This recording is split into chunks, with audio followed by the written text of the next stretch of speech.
En principio, la idea de la diferencia entre el prólogo a la primera edición y el prólogo a la segunda edición es justamente esta idea de la metafísica como ciencia, ¿no? Es que en realidad, si se dan cuenta, en el prólogo a la primera edición, de lo que se trata, ¿no es cierto?, es de mostrarnos un poco el método que va a seguir Kant para poder llegar a alcanzar esta filosofía trascendental. ¿Ya? Eh, en el caso de del prólogo, la segunda edición, de lo que se trata más bien es de decirnos, bueno, de lo que se trata es de darle un estatuto epistemológico a a la metafísica, ¿no? Y para eso es que la compara con las ciencias, ¿no? Y con el método científico de la época. Ya. Bien, entonces eso es un poco de lo que se trata en la en el prólogo a la segunda edición. Bien, entonces, la primera cuestión, ¿no? Eh, bueno, hay varias cuestiones acá ya. Am, acerca de la perfección de la lógica, ¿ya? Acerca de la perfección de la lógica para Kant, ¿no? Que para Kant la lógica es perfecta precisamente porque no ha avanzado nada, ¿no es cierto?, desde Aristóteles, ¿no? Eh,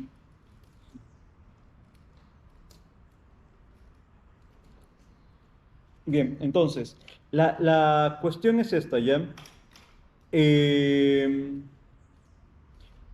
Y con eso, con esta perfección de la lógica, ¿no es cierto? Hace dos cosas Kant. La primera cuestión es ponerla al inicio de todas las ciencias, ¿no es cierto? La lógica es propedéutica de todas las ciencias. ¿Ya? Eso en primer lugar. En segundo lugar, eh, la hace la ley del pensamiento. ¿Ya? La hace la ley del pensamiento. Ahora, esto hay que tomarlo con cuidado, ¿ya? Esto hay que tomarlo con cuidado. Eh, porque, claro, uno puede estar tentado a decir, por ejemplo, no, que ahora no solamente existe la lógica aristotélica, sino también la lógica formal, ¿no es cierto? Y estas cuestiones, ¿ya? Ahora, lo que Kant va a responder, o lo que Kant respondería sobre esto, ¿ya? Es que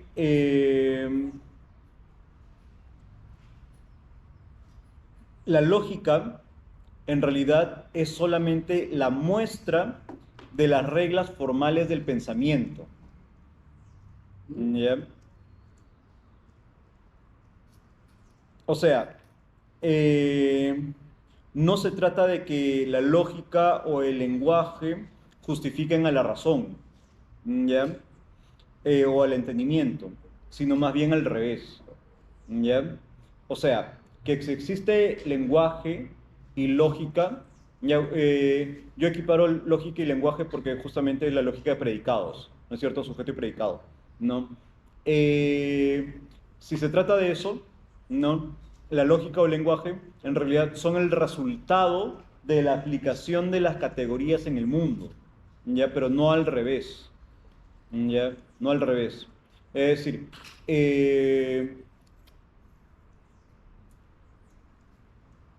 si es que la lógica existe, es porque hay un principio formal que la posibilita, ¿no? Eso es, ¿ya? Bien, entonces, y eso es lo que Kant también está pidiendo, ¿no es cierto?, para la metafísica, ¿ya? Que en realidad la metafísica deba poseer el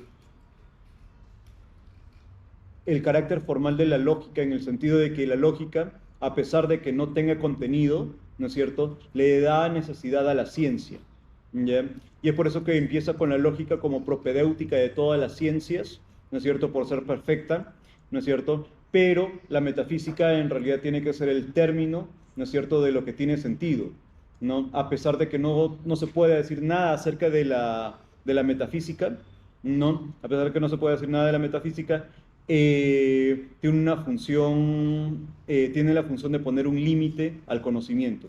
Y ese, como estábamos conversando hace poco, ¿no? El límite del conocimiento es lo que permite que la ciencia tenga necesidad, ¿no?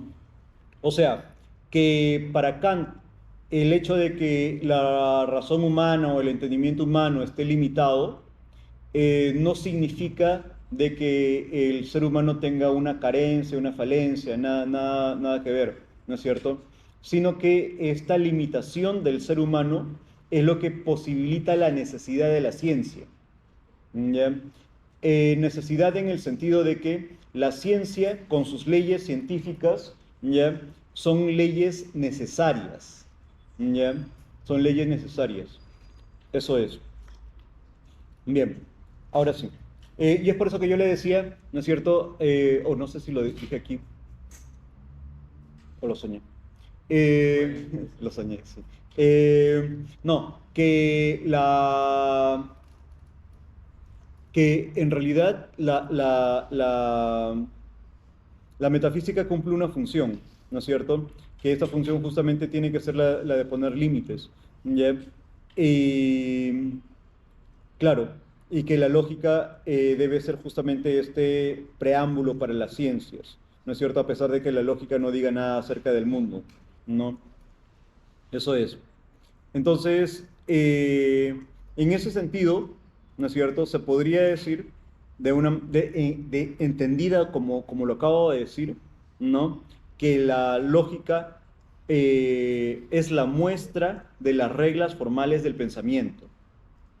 ¿Ya? La lógica es la muestra de las reglas formales del pensamiento. Ahora, fíjense, la lógica es sumamente importante, ¿ya? La lógica es sumamente importante porque el hilo conductor que nos permitirá el descubrimiento de las categorías, Kant lo hará por medio de la lógica, ¿ya? Por medio de la lógica, ¿ya? O sea, las categorías, él puede encontrar las categorías por medio del estudio de la lógica. Ahora, esto es, en su momento ya lo veremos, en su momento ya lo veremos, pero es algo que tenemos que estar atentos, ya tenemos que estar atentos con esto, porque hay una diferencia entre decir que la lógica sea la regla del pensamiento y otra que se diga que la lógica vendría a ser más bien la ostentación de las reglas del pensamiento. Es diferente, ¿ya? Porque cuando tú dices que la lógica son las reglas del pensamiento, ¿ya? En realidad está diciendo que, por ejemplo, estas propiedades de la identidad o contradicción y todas esas cuestiones es cómo funciona la razón humana, ¿no? Lo que está diciendo Kant es que estas reglas son solamente una muestra de cómo es que nosotros pensamos. O sea que en realidad la lógica es un producto del entendimiento. ¿Ya? Es un producto del entendimiento. Sí. Disculpe, están mencionando normalmente pensamiento, entendimiento. ¿Lo entiendo como general o hay alguna diferencia con razón o lo entiendo de manera indistinta? Ah, ya. Sí. Hay una cuestión bien interesante con Kant, ¿ya? Que Kant inicialmente, ¿no? Toma los conceptos muy indistintamente, ¿ya? Y luego, conforme vayamos avanzando, los va dividiendo, ¿no? Sí. Entonces, por ahora, tómalo de manera general. Sí, por ahora, ¿no? Sí. Después ya lo especificará. Es decir, la lógica solamente como aquello que permite em, poner límites a lo que es científico o no, ¿no es cierto? Eso es. Am, claro, pero el problema está en que si solamente nos dedicáramos a la lógica, ¿ya? A la lógica como principio, como, digamos, como principio de limitación de lo que tiene sentido en el mundo o en el conocimiento, ¿ya? Entonces, eh, ¿cómo se podría hablar de otras funciones del lenguaje y otras funciones de la razón? Claro, la idea es que la metafísica tiene una función, ¿no es cierto? Y no solamente una función negativa, como habíamos visto la de poner límites, ¿no es cierto? Sino que la metafísica debe tener una función con respecto al pensamiento, ¿no? Es decir, si es que solamente dijéramos, bueno, la lógica sirve para poner límites únicamente, ¿no es cierto? Entonces, ¿qué pasaría, por ejemplo, con las mentiras o el arte, ¿no es cierto? O la literatura, ¿no es cierto? Porque eso es, la mentira y el arte no son forma de conocimiento, ¿no es cierto? No podría basarse en la lógica, ¿no? Esa sería la cuestión. ¿Ya? Entonces, para que el arte y las mentiras sean posibles, ¿ya? La razón debe tener otra función, ¿no es cierto? Y ahora sí estoy usando la razón en este sentido bien particular, ¿no? Razón como lo que está fuera del entendimiento. Sí, Joseph. Ahora sí me ocurre otra idea más. Sí. Dado que estamos hablando de conocimiento, el conocimiento en sí mismo evoluciona. Y pongamos un ejemplo que es bastante fácil entre nosotros. Había una lógica de cómo funcionaban las cosas en general con la geometría euclidiana. Básicamente lo que conocemos todos los días de las formas y figuras. Y cuando nosotros pasamos ese conocimiento a la escala terrestre, la geometría euclidiana ya no funcionaba, sino que teníamos que usar la geometría cónica, donde las distancias más cortas ya no son una línea recta, sino una curva. Y eso en sí ya es un cambio en la forma de pensamiento, un cambio en la forma en la que se practica la lógica. Por tanto, me arriesgaría a decir que la lógica en sí misma se actualiza. Y de ahí que las leyes formales son solo una muestra, porque no pueden ser eternamente perentes, sino que depende de la cantidad de conocimiento que se vayan aplicando. Sí, sí, efectivamente. Lo que sucede es, no pudiste haberlo dicho mejor, sí. Las ciencias cambian, ¿ya? Las ciencias evolucionan, ¿ya? Eh, Ahora, eso no quiere decir de que el pensamiento o las reglas del pensamiento haya cambiado, ¿no es cierto? O se adapte a la situación, ¿ya? Sino lo que quiere decir es que hay nuevos descubrimientos científicos, ¿ya? O sea, lo que altera a la ciencia no son los principios del entendimiento, sino los descubrimientos en la naturaleza. ¿Ya? Entonces, por ejemplo, que conforme vaya habiendo nuevos descubrimientos en el mundo, en la naturaleza, entonces la aplicación de nuestros principios también tiene que modificarse. Pero es la aplicación, no los principios. Yo lo podría como pregunta, porque eso es lo que pasó dentro de, o sea, la física clásica y la física cuántica. Un principio de la física clásica es que dos hechos no pueden ocurrir al mismo tiempo porque es el principio por el cual los fenómenos ocurren de manera natural. Pero en la cuántica, dos hechos pueden ocurrir de manera simultánea. Y eso involucra un cambio en el paradigma del pensamiento dentro de los esquemas lógicos que teníamos. Y involucra toda una nueva matemática que se separa un poco de la que originalmente teníamos. Entonces yo diría que sí tuvimos que hacer un cambio de pensamiento a raíz de lo que se estaba reflejando en la realidad. Claro, está muy bien, ¿sabes? Pero solamente todo lo que has dicho se ha mantenido en el plano empírico. Todo lo que has dicho se ha mantenido en el plano empírico. No ha dicho nada acerca del plano trascendental. Sí, esa es la cuestión. Entonces, en un plano trascendental, ¿no es cierto? Las categorías siguen siendo las mismas, ¿ya? Que, por ejemplo, ¿no? La matemática euclidiana solamente sirve para espacios cortos, ¿no es cierto? pero no para extensiones, ¿no? eh, planetarias, ¿no? O lo contrario, ¿no? También en moléculas, ¿no? Pero es que se trata de realidades diferentes, ¿no es cierto? Se trata de realidades diferentes. Entonces, los principios que nosotros tenemos tienen que ser aplicados, estos mismos principios aplicados a estas realidades diferentes. Y es por eso que surgen leyes diferentes. ¿Ya? Esa es la cuestión. Ahora, los principios siguen siendo los mismos. ¿Ya? Los principios siguen siendo los mismos. Pero cambió la categoría. No, jamás. Las categorías no cambian. Las categorías siguen siendo las mismas siempre. Claro. Eh, lo que cambia es el modo de aplicación de las categorías. Claro, Ya. eso es lo que cambia. ¿Ya? Entonces, la cuestión con Kant es que estos principios no se pueden refutar mediante ejemplos empíricos, ¿no es cierto? No se pueden refutar mediante ejemplos empíricos, sino que si se refutaran, deben hacerlo desde los principios trascendentales. ¿Ya? Eso es. Profe, cuando dices que la lógica no dice nada del mundo, entonces ¿qué? O sea, que puede verlo como una categoría o algo que sí ya ha estado, o ¿qué se entiende entonces?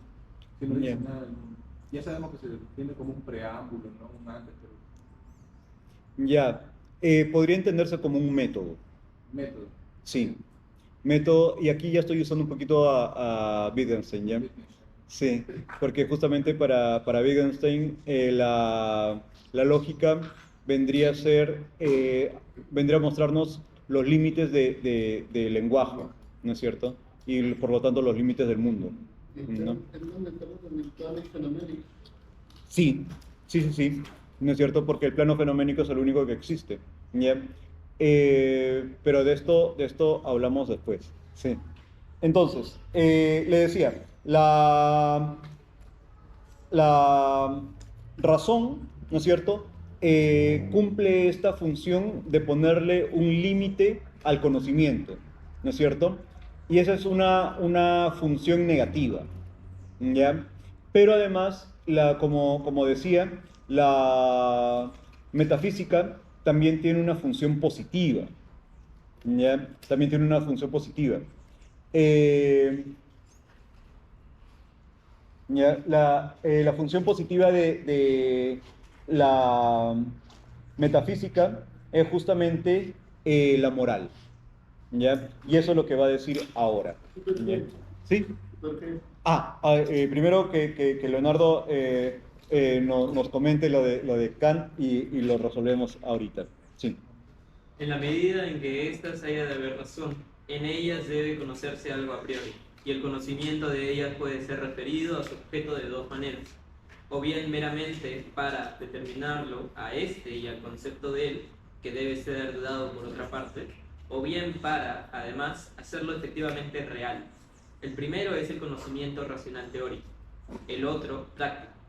La parte pura de ambos, ya contenga mucho o poco, a saber, aquella parte en la que la razón determina su objeto enteramente a priori, debe ser expuesta previamente por sí sola, sin mezclar con ella lo que proviene de otras fuentes, pues constituye una mala economía el gastar a la ventura lo que ingresa, sin poder después distinguir, cuando aquella se estanca, que parte del ingreso puede soportar el gasto, y de qué ingreso ha de recortarse este. Bien, entonces, ahora sí, ¿ya? La razón se ha dividido en dos partes, ¿no es cierto? La razón se ha dividido en dos partes, una parte especulativa y otra parte práctica, ¿no? Y le decía que la metafísica, ¿no es cierto?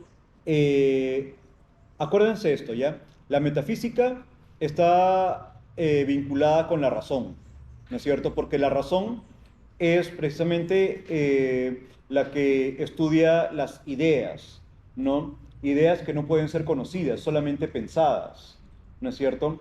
Por ejemplo, una idea es la de Dios, ¿no es cierto? Y Dios no puede ser conocido, pero sí podemos pensarlo, ¿no? Entonces, la razón es el ámbito de la metafísica, ¿ya? La razón es el ámbito de la metafísica. El entendimiento es el ámbito del conocimiento, ¿ya? Eso es. Entonces, si la razón es el ámbito de la metafísica, ¿ya? La razón debe poder tener otro uso además del especulativo, ¿no es cierto? Porque precisamente si es que la razón solamente fuera especulativa, ¿no es cierto? Como Eric nos decía, ¿no es cierto? Que la razón solamente puede poner sus propios límites por medio de la lógica, y tienes razón, ya tienes razón, puede darse ese caso, pero sería mucho más complicado, ¿no es cierto? Decir, por ejemplo, de dónde procede la moral, claro, o el arte, ¿no es cierto? Entonces, para Kant, el entendimiento, la moral, son ámbitos distintos, ¿ya? Son realidades distintas, ¿ya? Pero que tienen una misma procedencia, ¿ya? Esa es la razón, ¿ya? La razón. La razón sí entendida como lo diferente del entendimiento, ¿no? Sí. La razón como el ámbito de la metafísica, ¿ya? Eso es. ¿Te respondí, Tulio? Sí. Ya, muy bien. Ahora sí.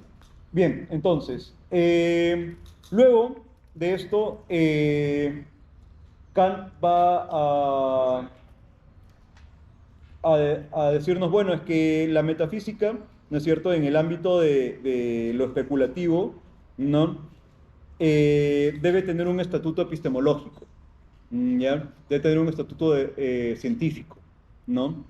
Y es por eso que en realidad Kant nos muestra las dos ciencias que para él son, claro, las más exitosas, ¿no? Las más exitosas, la matemática y la física, ¿ya? Que es justamente lo que Juan Diego nos decía. Ahora, lo que pasa con estas dos ciencias, ¿no? Es que parten de principios a priori, ¿ya? Y lo aplican a la realidad, ¿ya? Eso es.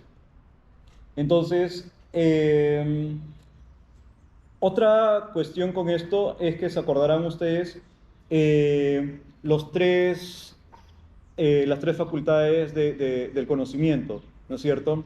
La sensibilidad, el entendimiento y la razón, ¿no es cierto? La razón. Entonces, en el caso de la sensibilidad, es estudiada por la estética, ¿ya? Y en la estética lo que se tiene que demostrar son los juicios sintéticos a priori en la matemática, ¿ya? En el entendimiento, lo que se tiene que demostrar son los conceptos del pensamiento, perdón, del entendimiento del pensamiento, ¿ya? En la analítica, ¿ya? Y el tercero, que vendría a ser la razón, ¿no es cierto?, trata sobre ideas, ¿no es cierto? Y ese es el ámbito de la metafísica, ¿no es cierto?, de la metafísica. Entonces, es por eso que también va a partir de ese mismo orden, ¿no? Sí, Sebastián, ¿no? Sí.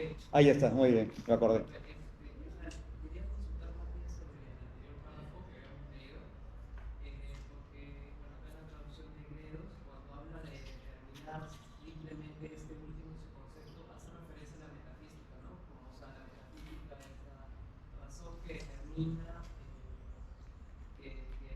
¿no? Y que le da su razón de ser, ¿podría ser? A ver, sí, en realidad se está refiriendo a la metafísica. Sí, en el sentido ¿no? De que la metafísica, claro, cumple una función, ¿no es cierto?, dentro de la razón, ¿no es cierto? Y dentro de la razón se determina de dos modos, ¿no? Dependiendo del ámbito en el que se desenvuelva, ¿ya? Si es que está referido a los fenómenos, ¿ya? Entonces se trata de una razón especulativa y es la crítica a la razón pura, ¿no? Si se trata de leyes morales, entonces es la crítica de la razón práctica, ¿no? Pero la razón es una sola, ¿no? Que se determina de acuerdo a estos ámbitos en los que se desenvuelve. No sé si respondí tu pregunta, Sebastián. Sí, sino que no solo nos quedamos un poco ambiguos, porque uno era para determinar, digamos, conceptos y el otro era para combatirlos, pues ya Ah, efectivamente, efectivamente, de eso se trata. Sí, de eso se trata. Sí. A ver, para no para que Leonardo no tenga que leer este párrafo tan extenso, ¿ya? Vayan al párrafo B12, ¿ya? Donde dice el primero que demostró el triángulo isósceles.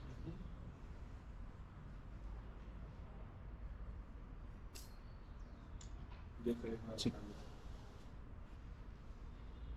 Sí, por favor. El primero que demostró el triángulo isósceles, ya se haya llamado Tales o como se quiera, tuvo una iluminación, pues encontró que no debía guiarse por lo que veía en la figura, ni tampoco por el mero concepto de ella, para aprender, por así decirlo, las propiedades de ella, sino que debía producirlas por medio de aquello que él mismo introducía, a priori con el pensamiento, según conceptos, y exhibía por construcción en ella, y que para conocer con seguridad algo a priori no debía atribuirle a la cosa nada más que lo que se seguía necesariamente de aquello que él mismo había puesto en ella según su concepto. Ahí.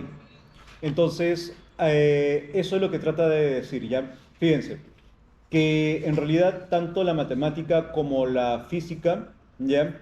No analizan el mundo, ¿no es cierto?, para extraer conceptos del mundo, ¿no es cierto?, sino que tienen conceptos previos al análisis del mundo, ¿ya? Y esos conceptos previos son los que más bien se verifican en el mundo, ¿ya?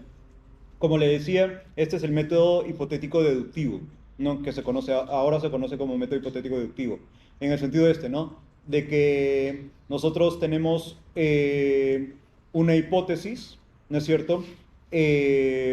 Cuya procedencia puede ser cualquiera, ¿no es cierto? Puede ser de la imaginación, ¿no es cierto? Lo que quieras, ¿no? Pero la verificación siempre se da en el fenómeno, ¿no? Eso es, ¿ya? Eh, bien. Ah, y sobre esto, a ver, les comento un poco, ¿ya? También habría que tomarlo con cuidado, ¿no? Todo lo que dice Kant hay que tenerlo con cuidado, ¿ya? Porque Kant dice, Tales, ¿no es cierto?, fue el que pensó en las propiedades de un triángulo isósceles, ¿no es cierto?, y aplicó estos conceptos, ¿no es cierto?, a una fórmula, ¿no? Eso es, ¿ya? Ahora, claro, Concretizó. claro, exactamente. O sea, él creó esto, ¿no? Ahora, hay un texto de Popper, ¿no es cierto? Se llama ah, mm, Epistemología sin sujeto cognoscente. ¿Ya? Epistemología sin sujeto cognoscente. Ahí hay un capítulo que se llama eh, ya, la teoría del tercer mundo. Ya, la teoría del tercer mundo. ¿Sí están familiarizados con eso?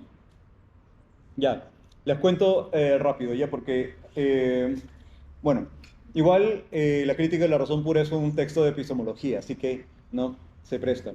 ¿Ya? Eh, para Popper hay tres mundos. ¿Ya?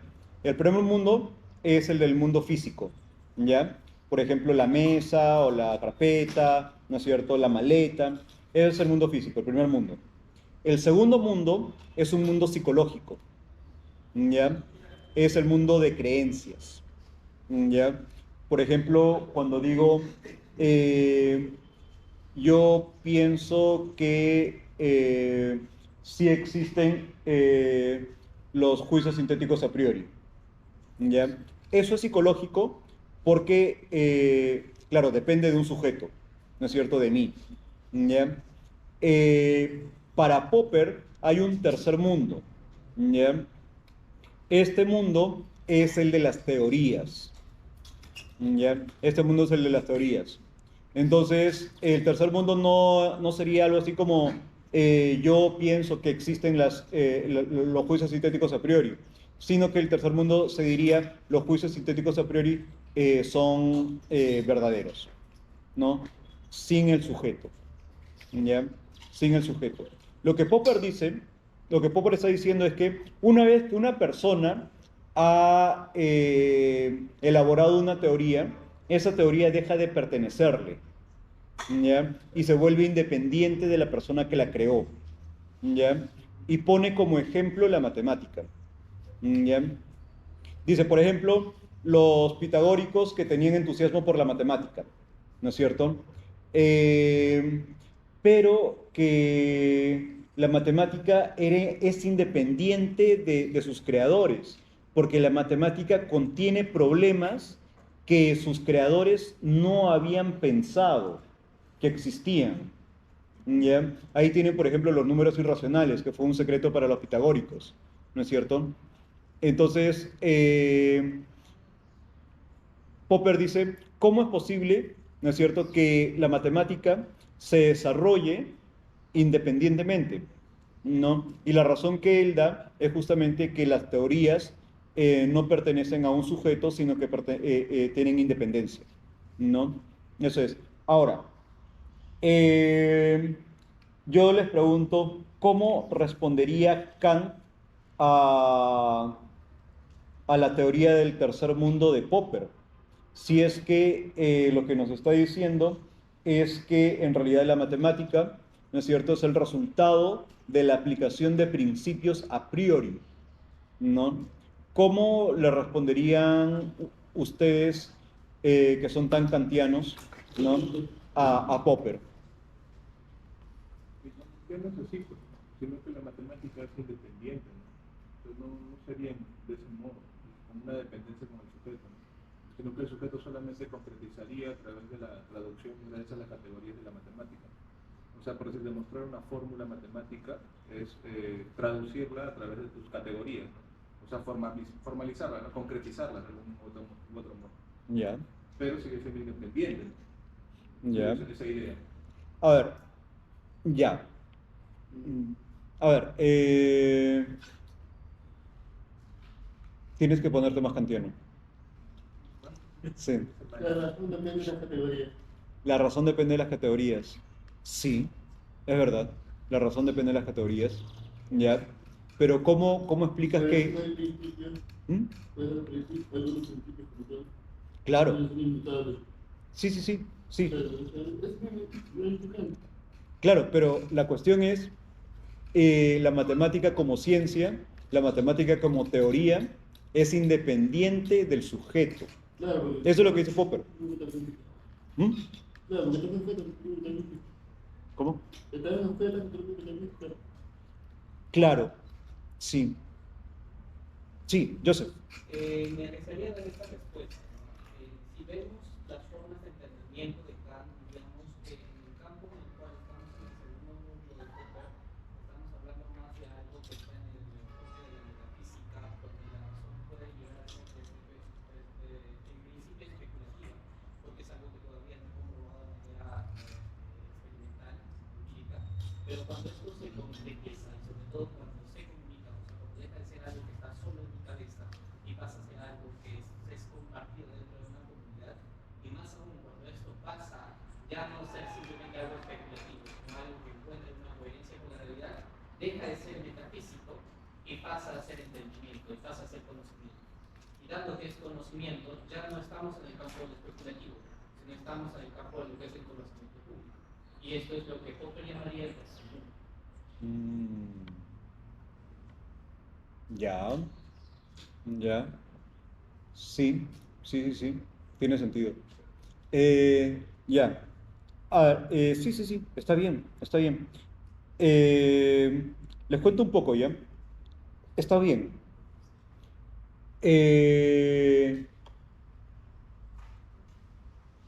Lo que pasa es esto. Las, categorías, ¿no es cierto? Las categorías son la determinación del sujeto trascendental, ¿ya? Las categorías son la determinación del sujeto trascendental, ¿ya? En ese sentido, claro, la metafísica cumple una función, ¿no es cierto? La de determinarse, ¿ya? La de determinarse. Eh, la cuestión es que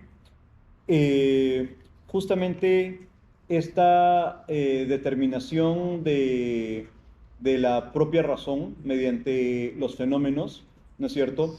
No se da por parte del sujeto empírico, sino que se da por parte del sujeto trascendental. ¿Qué entiende por sujeto trascendental? Ah, ya, esa es una cuestión súper interesante. El sujeto trascendental es un número, ¿ya? El sujeto trascendental es además un sujeto personal, ¿ya? Cada uno de nosotros tiene su propio sujeto trascendental, ¿ya? Pero este sujeto trascendental es indeterminado, precisamente porque es un número, ¿ya? Y precisamente como es indeterminado, entonces piensa de manera universal, ¿ya? Ahora, no puedo decir más sobre él, ya porque precisamente es un número, ¿no es cierto? Si dijera más cosas sobre él, entonces dejaría de serlo. Sí. Pero las categorías determinan a él. No, no, no. Las categorías son el resultado de la determinación del sujeto trascendental. El resultado. Claro. Porque, por ejemplo, ¿ya? El yo trascendental vendría a ser el principio de unidad de las representaciones. ¿Ya? El yo trascendental es el principio de unidad de las representaciones. ¿Ya? Y una categoría es uno de los modos en los que se une el sujeto y el predicado. O sea, una categoría es una forma de síntesis. O sea, que una categoría vendría a ser justamente una de los modos en cómo el yo trascendental se determina. Sí, sí, Leonardo. De cierta manera, para dilucidar y sin necesidad de adelantarnos, ¿qué vendría a ser el yo empírico? Ah, ya. El yo empírico es el yo que tiene una identidad. ¿Ya? Por ejemplo, Leonardo es un yo empírico, ¿no? Pero como te das cuenta, es un yo situado, ¿no? O sea, que tú tienes un nombre y una historia, y un lugar en el mundo. Ese es el yo empírico. Y debido a esa determinación es que no puede formar parte en el juego de que la razón se determine a sí misma. Lo que pasa es que el yo empírico es el resultado de la determinación del yo trascendental. ¿Ya?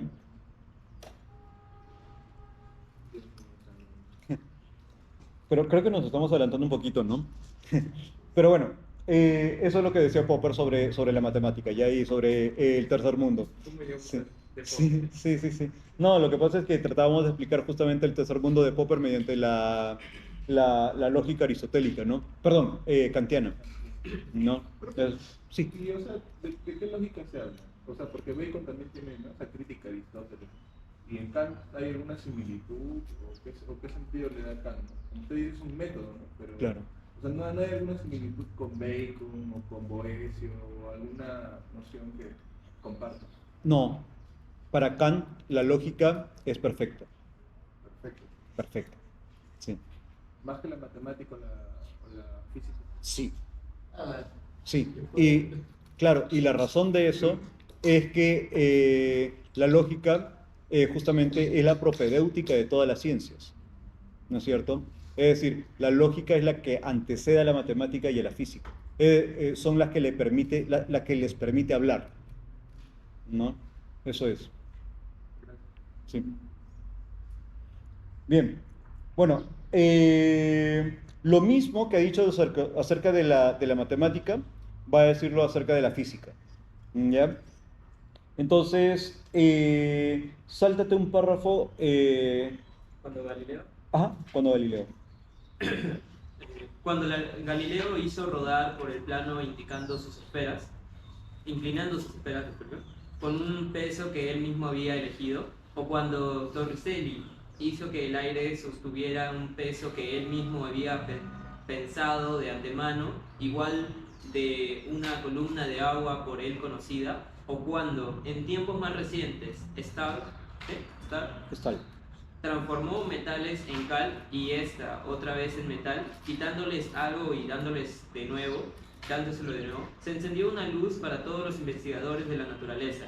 Comprendieron que la razón solo entiende lo que ella misma produce según su propio plan, que ella debe tomar la delantera con principios de su juicio según leyes constantes, y debe obligar a la naturaleza a responder a sus preguntas, mas no debe solo dejarse conducir por ella como si fuera llevada del cabestro, pues de otro modo observaciones contingentes hechas sin ningún plan previamente trazado no se articulan en una ley necesaria, que es empero lo que la razón busca y necesita. Ahí. La razón... Ahí. Ah. Sí, está bien, Leonardo. Sí, entonces eso es, ¿ya? La idea es que igualmente, ¿no es cierto?, la física tiene que partir de principios a priori, ¿no es cierto? La física tiene que partir de principios a priori. Entonces, no es que las leyes de la naturaleza no dependen de la observación, ¿ya? Las leyes de la naturaleza no se adquieren observando el mundo, ¿ya? Sino que las leyes de la naturaleza son justamente extraídas de nuestros principios a priori del conocimiento, del entendimiento. ¿Está bien? Eso es. ¿Ya? Y eso es lo que también trata de aplicar a la metafísica. Lo que sucede es que en realidad el conocimiento para Kant, ¿no es cierto?, no solamente se basa en conceptos, ¿no es cierto?, también se basa en intuiciones. ¿Ya?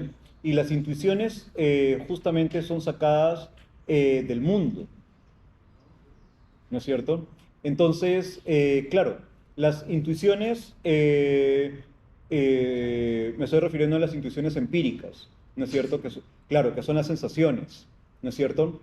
Entonces, las sensaciones nos dan el material por medio del cual nosotros podemos elaborar ideas y leyes, ¿no es cierto?, acerca de la naturaleza, ¿no es cierto? La cuestión es que justamente hay una evolución en la ciencia, ¿no es cierto? La ciencia es histórica, ¿ya? Porque como le decía, hay nuevos descubrimientos en la naturaleza, ¿no es cierto? Descubrimiento de otras realidades, ¿no? Claro, y eso es lo que decía, ¿no es cierto? Precisamente porque no todo el mundo, no todo el universo, ¿no es cierto?, ha sido estudiado, ¿no es cierto? La ciencia puede seguir modificándose, ¿no es cierto? Pero los principios no.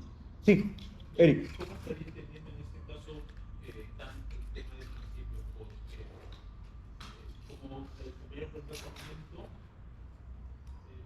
en un momento hablamos de los tipos de físicas, ¿no?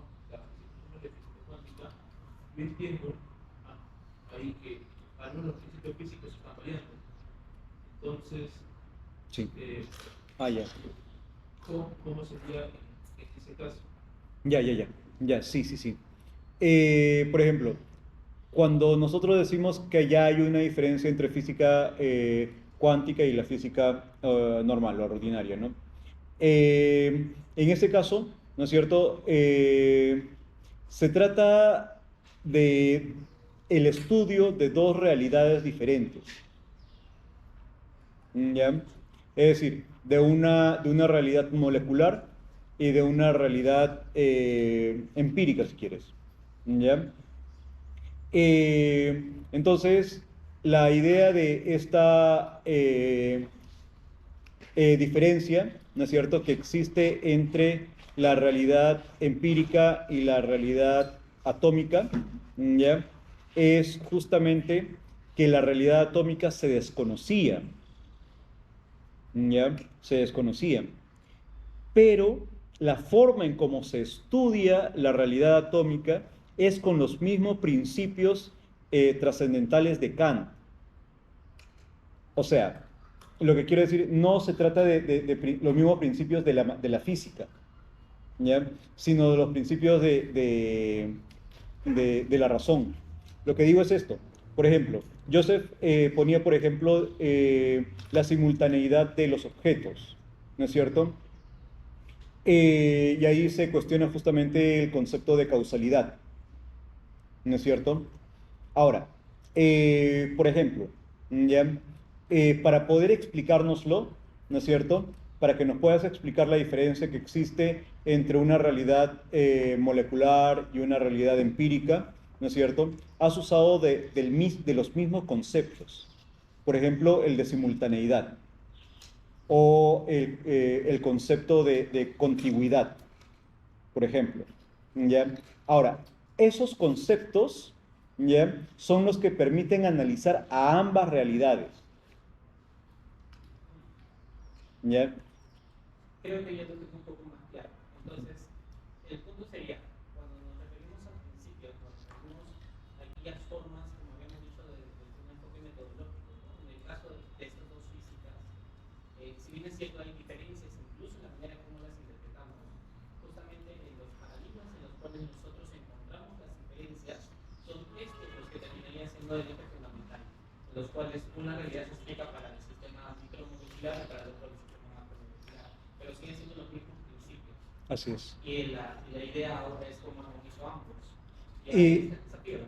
Claro, el problema es justamente, mira, lo que te diría Kant es cómo armonizas ambas realidades, ¿no es cierto? Kant te diría, no mires al mundo, ¿no?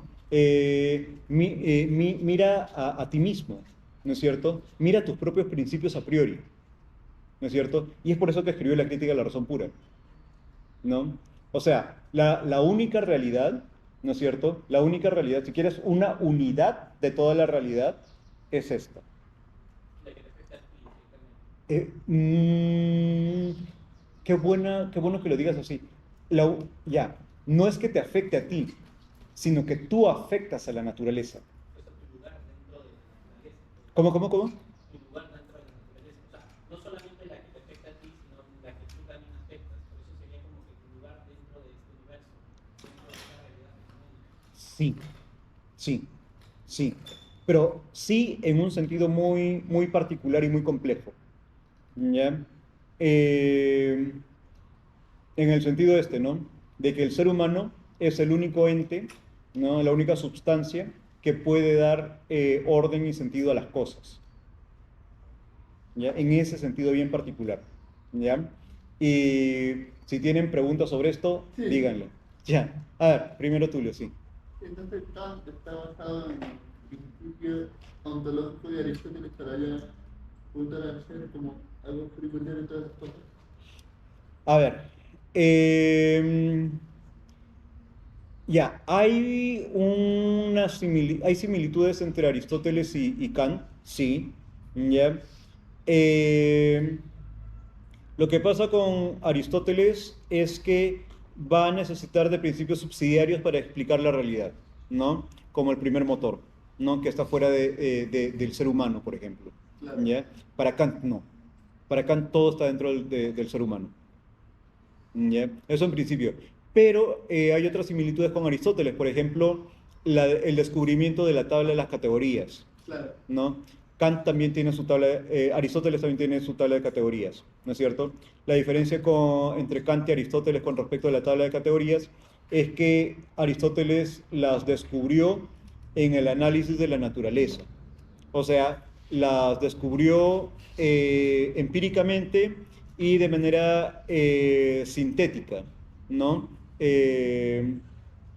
Inductivamente, ¿ya? Por inducción. En cambio, Kant no, ¿no es cierto? Kant no extrajo las categorías de la naturaleza, ¿no? Esa es una diferencia. Sí. Sí. Primero Eric, luego Joseph. Sí. Entonces, al menos para acá, cuando hablamos de principios, ¿puedo entenderlo como principio trascendental? Sí.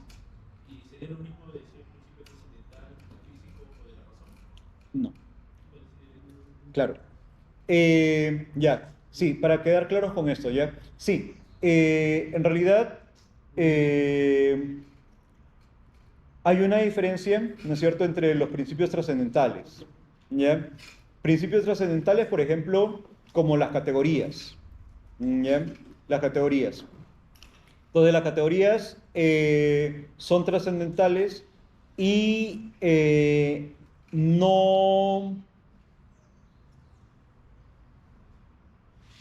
no afectan directamente al mundo.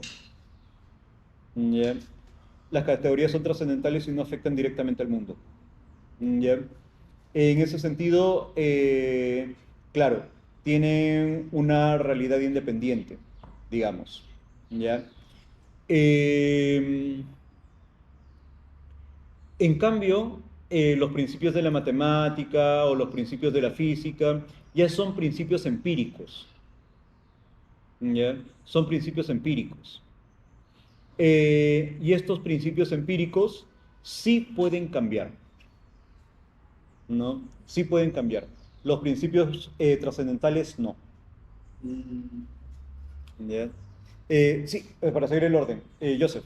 Sí, o sea, creo que esto es natural en la filosofía cuando vas pensando en una cosa que ahora, Ah, sí. y ahora es como que tenemos en crítica de la razón pura una técnica en la que Kant nos va enseñando cómo llegar a ese entendimiento del conocimiento de la realidad. Pero tenemos al mismo tiempo de que esa realidad, desde el entendimiento del principio trascendental, solo cae dentro de mi campo intuitivo del conocimiento y de la razón. Ujú.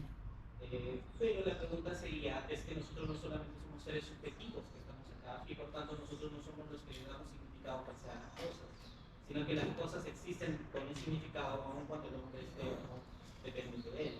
Y regresaría de nuevo a la clase de la semana pasada y preguntaría, en esta realidad empírica, no la subjetiva, porque la subjetiva cae en el campo individual, ¿quién es el que le da entendimiento de ser a la materia empírica? ¿Cuál es el qué? La razón de ser, como el principio trascendental pero de manera empírica. ¿Cuál es el objetivo detrás de las cosas que están creadas? Ah, ya. Fíjate, hay una cuestión bien interesante. En realidad, sí. Eh, ya. En principio, ya, las cosas que existen son solamente representaciones humanas. ¿Ah? ¿No es real esa mujer? No, no, no.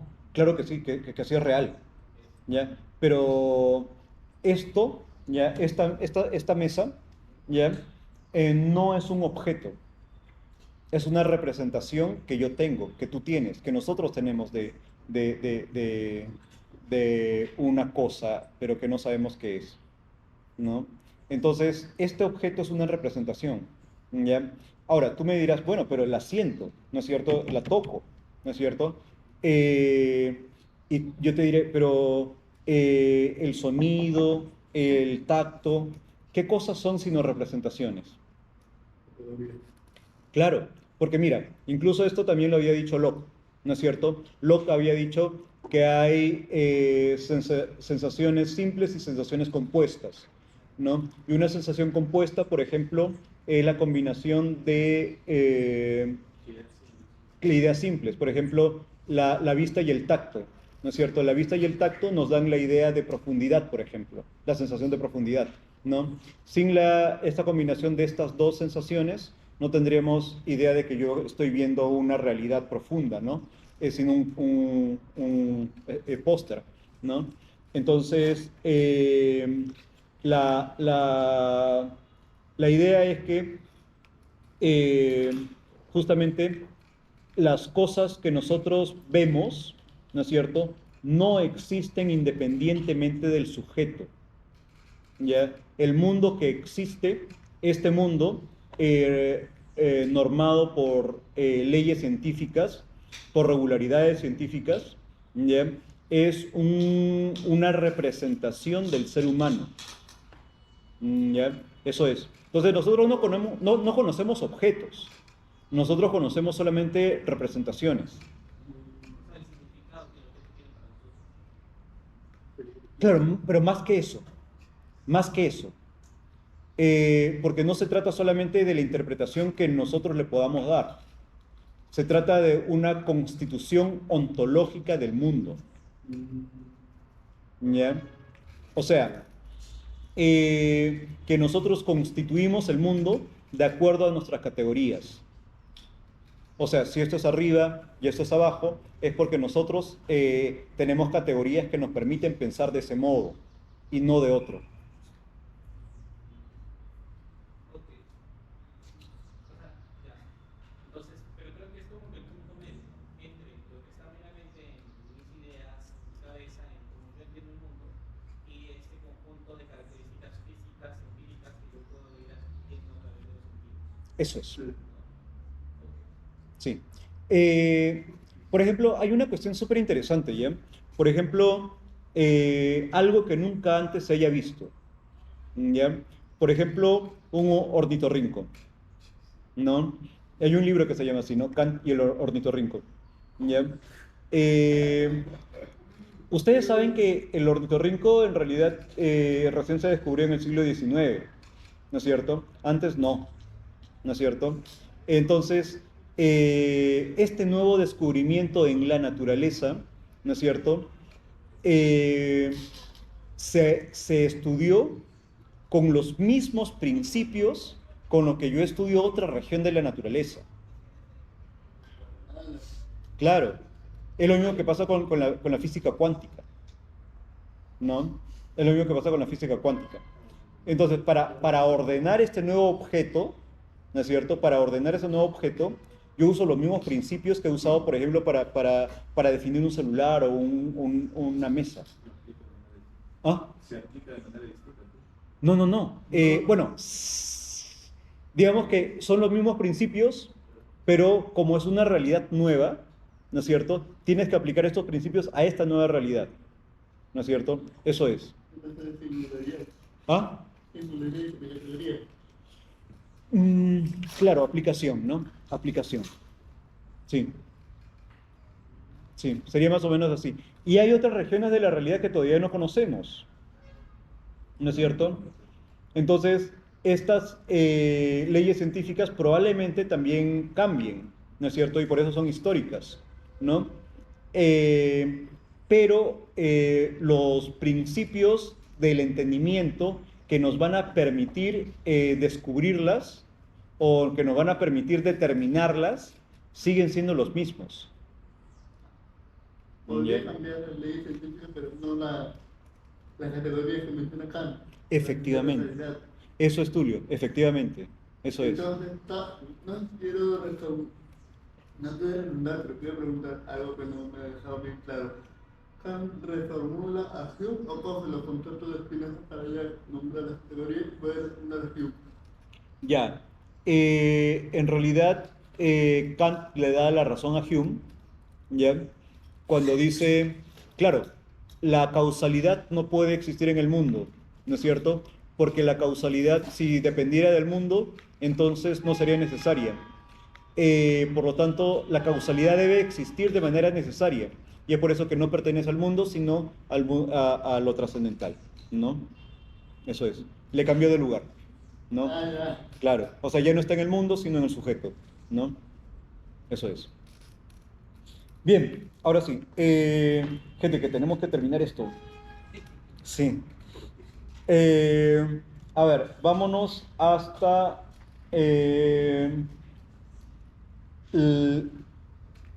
hasta B15.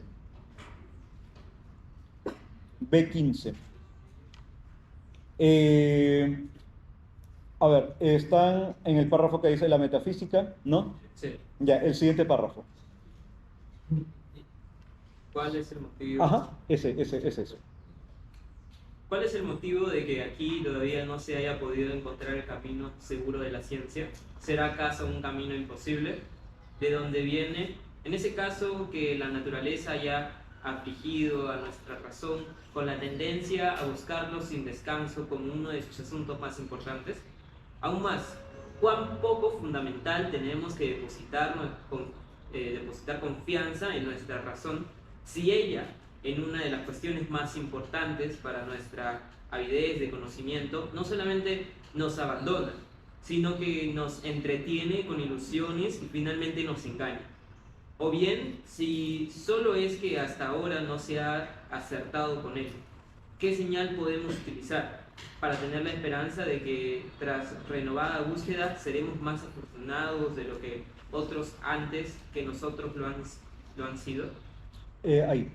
Bien, entonces ese es el problema de la metafísica, ¿no?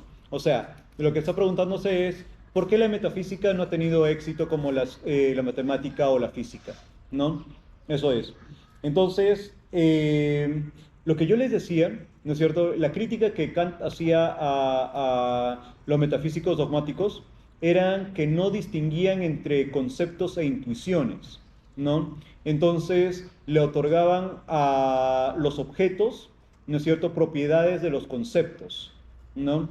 O sea, por ejemplo, y es por eso que pensaban que la realidad era lógica, ¿no? Que ahora estamos viendo que no es así, ¿no es cierto? Como decía Rubén Blades, la vida te da sorpresas, ¿no es cierto? Claro, entonces, claro, pero la idea es, ¿no es cierto?, que te da sorpresas porque hay regiones de la realidad que se desconocen, ¿no es cierto? Hay regiones de la realidad que se desconocen. Entonces, ¿cuál es entonces el origen del error de la metafísica? ¿Ya? ¿Cuál es el origen del error de la metafísica? Y eso está en el párrafo siguiente, ¿ya? En B16, ¿ya? A mitad del párrafo, cuando dice, hasta ahora se ha supuesto... Hasta ahora se ha supuesto que todo nuestro conocimiento debía regirse por los objetos, pero todos los intentos de establecer, mediante conceptos, algo a priori sobre ellos, con lo que ampliaría nuestro conocimiento, quedaban anulados por esta suposición. Ahí. Acuérdate dónde te quedaste. Sí. Entonces, lo que Kant dice es que el problema de la metafísica está en suponer que existe un mundo real independiente de nosotros. ¿Ya? O sea, si nosotros suponemos que existe un mundo real independiente del sujeto, entonces se cae en un montón de problemas metafísicos. Montón de problemas metafísicos. Primero, ¿cómo demuestras que existe este mundo real? ¿Ya? Porque en realidad lo único que nosotros percibimos son nuestras representaciones. Y eso nos lleva al segundo problema, ¿no es cierto? Si este mundo es real y solamente yo puedo percibirlo por los sentidos, entonces, ¿qué me garantiza de que yo no sea el único hombre en la Tierra? El solipsismo, ¿no? Entonces, y otra cuestión, dado la hipótesis de que ya, está bien, existen otras personas en el mundo, ¿ya? ¿Cómo yo puedo comunicar mis pensamientos o mis percepciones de las cosas? ¿No? Claro, ¿cómo yo puedo decir que a una certeza que yo tengo que esta mesa existe, ¿no es cierto? ¿Cómo yo puedo transmitírtela a ti? Si es que tú no estás sintiendo por mí, ¿no es cierto? Entonces, el hecho de que haya un mundo exterior al sujeto genera problemas justamente con la existencia de este mundo, ¿ya? Y del mundo exterior. O sea, la creencia de que existe un mundo objetivo y real, independiente del sujeto, es una idea absolutamente metafísica, ¿ya? Absolutamente metafísica. Y eso en realidad es interesante porque si lo ponemos en contraste o digamos una comparación con el giro copernicano que existe, donde el giro copernicano es situar al hombre, o sea, ya no es el hombre del centro del universo, sino que ya está el Sol y demás esferas. Ahora en lo que es Kant, podríamos decir que existe un giro de tal manera en donde ya no es la sociedad o el mundo, sino que nosotros mismos estamos en el centro. Ujú. en una subjetivación, si quisiéramos Sí. hacerlo así, del mundo en sí, en que Sí. cada una de las personas tiene una percepción del mundo diferente.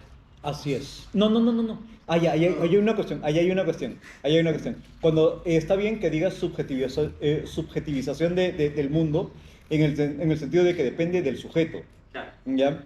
Pero depende del sujeto trascendental, no del sujeto empírico. Obviamente, sí. Claro. Solo la precisión. Claro, en ese sentido, precisamente porque el sujeto trascendental es universal para cada uno de nosotros, ¿no es cierto? Es que vivimos en un mundo compartido, por esa razón. Lo que sucede es que, como les dije, en realidad no se trata de que conozcamos el mundo simplemente por conceptos, ¿ya? No se trata solamente de conceptos, también se trata de intuiciones. ¿Ya? Es decir, acuérdate, el mundo te da sorpresas, ¿ya? Rubén Blades, ¿ya? Entonces, el mundo te da sorpresas. La cuestión es que nosotros no conocemos toda la realidad, ¿ya? Entonces, pero lo que lleguemos a conocer, lo conoceremos mediante nuestros principios a priori. Hay un mundo, ¿no es cierto? Hay algo que sí es independiente de nosotros, ¿ya? Pero que eso no sabemos qué es, ¿ya? Eso no sabemos qué es, pero que nos da cierta información, ¿ya? No, digamos que nos impresiona sensiblemente, ¿ya? Nos impresiona sensiblemente. Y que nosotros lo procesamos mediante nuestras categorías, ¿no es cierto?, para constituir los fenómenos, que son las representaciones que nosotros tenemos, ¿ya? Ahora, lo que yo quiero que quede claro es que y justamente Tulio me está soplando en el oído, ¿ya? Los números, ¿ya? Pero los números no, y esto quiero que lo recuerden mucho, no desempeñan ninguna función en la constitución del mundo. Ninguna. ¿Ya?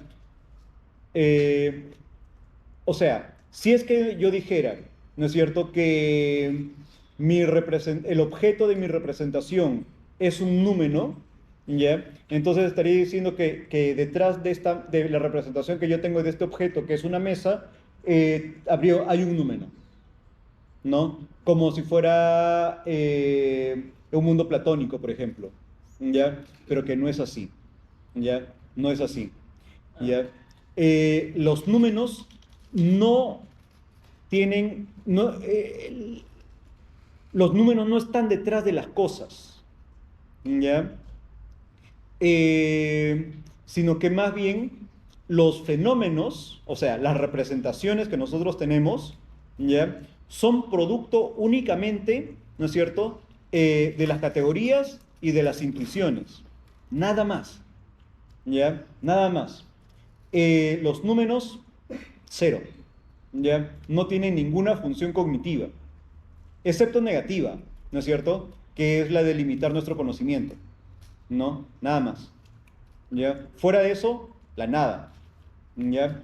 Eso quiero que lo recuerden bastante, por favor. O sea, entonces cada uno mira en ambas direcciones, tanto adentro como afuera. ¿Entre qué y qué? Entre el mundo exterior y el mundo interior. El mundo interior y el mundo exterior. Ah, ya. Eso es más interesante todavía. Ya. Eso es mucho más interesante. Lo que sucede es que este problema que existe entre, fíjense, el problema que existe con respecto al mundo exterior, ¿ya? Es un problema cartesiano, ¿no es cierto?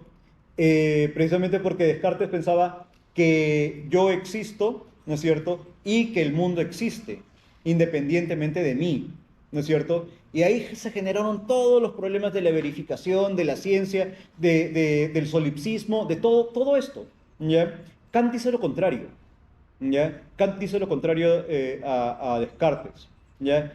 Que en realidad yo no descubro el mundo exterior, sino que más bien el mundo exterior me ayuda a descubrirme a mí mismo. ¿Ya? Claro. Y es así como se soluciona justamente el problema de la comunicabilidad, el problema de la verificación, ¿no es cierto? El problema de que nosotros tengamos un mundo exterior compartido, ¿ya? Eso es. Sí, la crítica de Husserl alcanza también a Kant en el sentido de que hace extensiva la crítica de Descartes, ¿no es cierto?, sobre el sujeto psicológico, ¿no es cierto? Y aplica esa crítica a las categorías. ¿Ya? Entonces sigue pensando que el sujeto kantiano es un sujeto psicológico, ¿no? Eso es, ¿ya? Ahora, sobre el incondicionado, que también es súper interesante. Eh, ¿cuál era exactamente tu pregunta? No, no, solo quería que, o sea, quería asegurarme que precisamente eso que decía, ¿no? Como la verdad es que tiene tantos problemas en suponer que hay un mundo real independiente del sujeto, o sea, como lo demuestro, es la única demostración en encuentro acá es la del incondicionado. Ah, ya. Ahí hay cosas, ¿ya? Ahí hay cosas. Eh,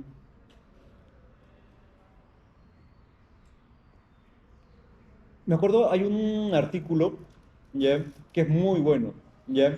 Se llama Yo te mostraré las diferencias, ¿ya?